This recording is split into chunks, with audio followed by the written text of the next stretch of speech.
Now we're going to explain the stages of change. Now on the website it's a slightly different diagram to this, but it's effectively the same thing. The stages of change is a theoretical model to help people understand what stage of change they may be in regards to specific behaviour that they're looking to adapt. Now, you may hear of a term pre-contemplation, which is the early stage, and this is a stage where people are not really thinking about making the change, or they're thinking they don't have an issue, or that it's really not a problem for them at this stage. Now, as you move upwards toward that cycle, you start to contemplate certain behaviours. Now, it might be because you're experiencing consequences that you don't like, or you're back and forward, that there's obviously pros and cons of engaging that behaviour. You're just not sure whether you're ready, but you're pondering it, you're contemplating it.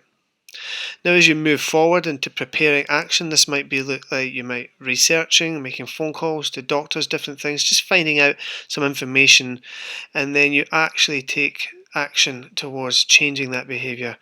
So taking steps towards it, you might be attending smart meetings or detox, or just looking for a reduction in that behaviour. And over a period of time, when you've taken those steps, you're maintaining that behaviour long term. Now this could mean a couple of months to a year, 2 years, however long, but I think maintenance is a longer term process. So it's about maintaining that change, sticking to the plans, looking for more long-term sustained change.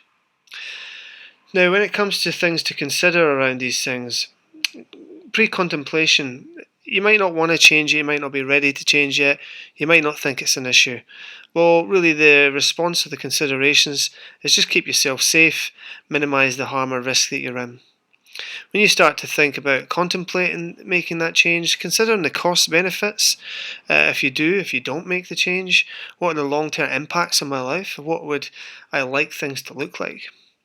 And then when you start to take action, or at least preparing for action, you actually do the research. Consider what changes you can make that you have within your control, and consider the first small steps that it might look like in the next 7 days.